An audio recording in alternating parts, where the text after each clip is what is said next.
Hola, bienvenidos al Neuma, el espacio donde todos, más allá de las diferencias, somos uno.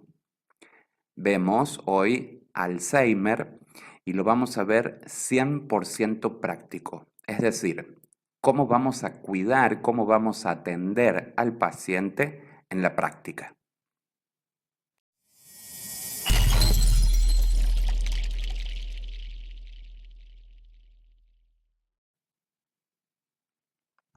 Alzheimer.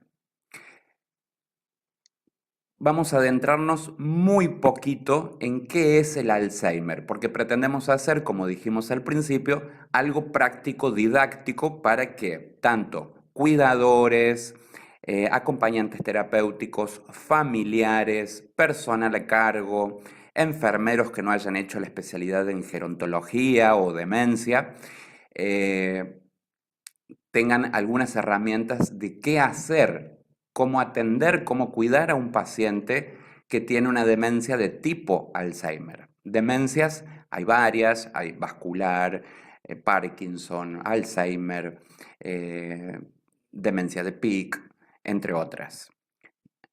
Entonces, lo que vamos a ver en el video, si bien hablamos específicamente de la enfermedad de Alzheimer y sus fases, hay cosas que vamos a ir viendo que se aplican en la práctica que nos van a servir también para otro tipo de injuria cerebral. Empezamos. El Alzheimer afecta las áreas de la corteza cerebral que producen y coordinan las funciones intelectuales o cognitivas, la memoria y el lenguaje, es decir, las funciones cerebrales superiores o funciones cognitivas superiores. Hay un video de esto en este mismo canal para que puedan repasar cuáles son. El Alzheimer es una demencia irreversible y degenerativa. Perjudica las funciones cognitivas en forma crónica, es decir, a lo largo del tiempo. Y hasta la fecha no hay una cura. Entramos a la parte práctica, cuidando al paciente. Vamos a ver primero pautas generales y después apoyo en las actividades diarias. Pautas generales. Cuidar a un individuo que sufre, que padece la enfermedad de Alzheimer, es una tarea compleja y delicada, que debe abarcar todos los aspectos de la vida del paciente. Todos. 10 consignas básicas para el cuidado de un paciente con Alzheimer o cualquier tipo de demencia / injuria cerebral. El paciente debe estar acompañado las 24 horas. Son consignas básicas. Segundo, el paciente no debe salir solo. Tercero, tener máximo cuidado con los artefactos eléctricos y a gas, estufas, cocinas, ventiladores, etc. Cuarto, el paciente no debe manejar medicamentos ni productos tóxicos. Quinto, se debe tener cuidado con los objetos punzantes, cortantes y con el agua caliente. Sexto, el paciente no debe manejar ningún tipo de vehículo. Séptimo, debe tener máximo cuidado con ventanas y balcones. En lo posible, enrejarlas. Octavo, no reitere las malas noticias. El paciente no recuerda, pero sí queda angustiado. Es decir, la memoria, que pertenece al cerebro, no va a recordar el hecho, pero el campo emocional del paciente está intacto. Noveno, estimule y mantenga las habilidades cotidianas, lo que el paciente puede hacer en su día a día. Décimo, estimule el interés y la conexión con el entorno. Sabemos que a medida que se van perdiendo las funciones cerebrales superiores, el paciente tiende a aislarse, la sociedad tiende a aislarlo, entonces hay que mantener un nivel de conexión, que el paciente, por más que se frustre, porque no recuerda, porque no le sale hacer tal cosa, por lo que sea, que no pierda el entusiasmo y el interés por la vida. Estas son 10 consignas básicas. Es como en lugar de 10 mandamientos, 10 consignas básicas para el cuidado de un paciente con demencia. Vamos ahora al apoyo en las actividades diarias. La enfermedad de Alzheimer afecta la capacidad del paciente de recordar los hechos de su vida y a sus seres queridos. Sin embargo, conserva la capacidad de realizar actividades cotidianas de su vida diaria.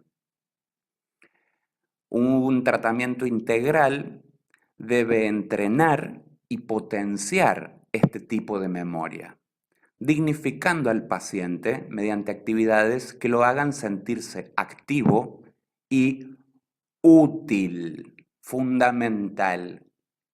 Devolver la dignidad es cuando una persona se siente útil, que otros la necesitan, que puede darle a otros.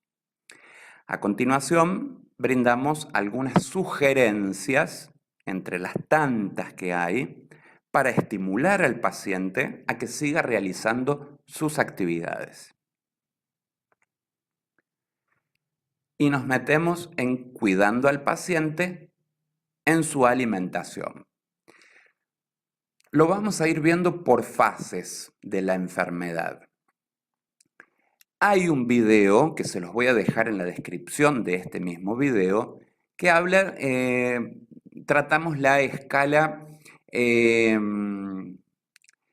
FAST, es decir, es una escala dividida en varios ítems a lo que comúnmente conocemos, porque generalmente hablamos de fase de enfermedad de demencia, hablamos de una demencia en estado leve, una demencia en estado moderado y una demencia en estado severo o avanzado. ¿Sí? Algunos le dicen grave, estado grave. En estos tres. Yo les recomiendo que vean, humildemente les recomiendo que vean ese video de la escala FAST, que es mucho más fácil para ir identificando en qué nivel se encuentra el paciente que sufre la demencia. Pero bueno, para sintetizar un poco el contenido, todo lo que vamos a ir viendo lo dividimos en fase leve, moderada y avanzada. ¿Cómo vamos a alimentar al paciente en la fase leve?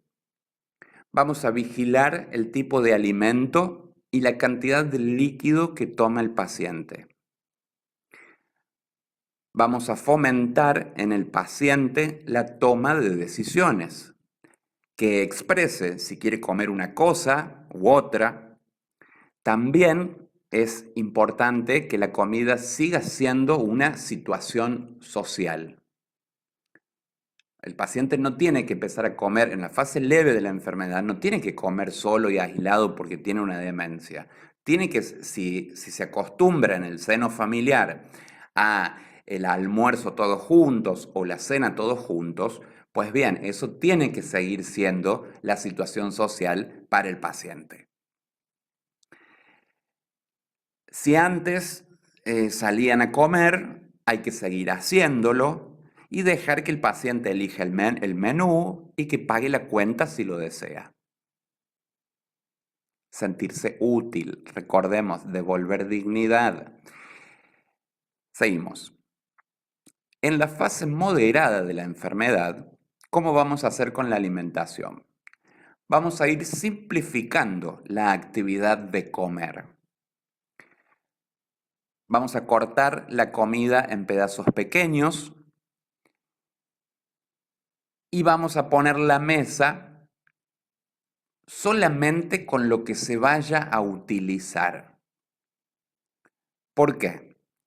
Porque en una fase moderada, es decir, ya estamos en estadios del cuarto al séptimo, después van a ver la escala que les dejo en la descripción, ya el paciente agarra una botella de agua o de jugo o de gaseosa y como ya sus funciones cerebrales están muy afectadas, vamos a ver que lo tira dentro del plato o que agarra un cuchillo y se puede hacer daño, o va mezclando todo, le pone sal al jugo, al vaso con agua, no lo hace, lo sabemos, no lo hace ni de malo ni de querer llamar la atención, es simplemente que su corteza cerebral está afectada.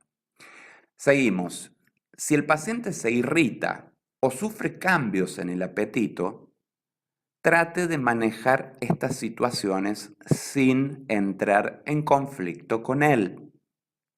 Es decir, vamos a persuadir al paciente. No le vamos a abrir la boca y le vamos a meter la cuchara con comida o le vamos a gritar, vos tenés que comer porque si no te vas a morir o porque si no comes se te va. No, vamos a jugar con el paciente, vamos a persuadirlo, vamos a poner magia en el acto de la alimentación. Recordemos que es fundamental que un paciente con este tipo de enfermedad esté bien nutrido. En la fase avanzada de la enfermedad, el paciente generalmente no quiere comer. Por lo tanto, vamos a hacer de las comidas un evento social y de placer. Es decir, hacer un evento social no significa que vamos a traer invitados y gente que el paciente no conoce. No, vamos a hacer el cuidador, el enfermero, el acompañante terapéutico, quien sea el familiar, va a simular el mismo ritual que el paciente siempre tuvo. Se sentará a comer con él, se pondrá su plato, aunque no coma el cuidador principal. Pero el paciente, no olvidemos que el campo emocional de una persona con demencia está ahí vivo y latente. Lo vamos a mantener sentado con una inclinación correcta de la cabeza para favorecer la deglución. Generalmente los pacientes tienen el cuello torcido, la cabeza para un costado, porque ya les va costando toda su parte motora. Y dele líquidos cuando esté atento y haya tragado la comida.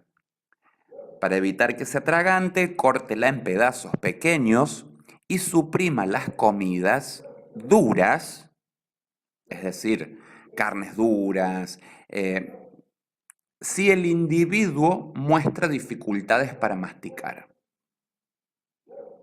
¿Sí? Para mantener la cabeza correcta, para favorecer la deglución, es importante porque los pacientes van perdiendo el reflejo de tragar, ¿sí? Y no queremos que se nos broncoaspire. En todos los estadios de la enfermedad, leve, moderada y avanzada, es muy importante cuidar que el paciente esté bien hidratado. Es recomendable que beba 1,5 litros de líquido al día como mínimo.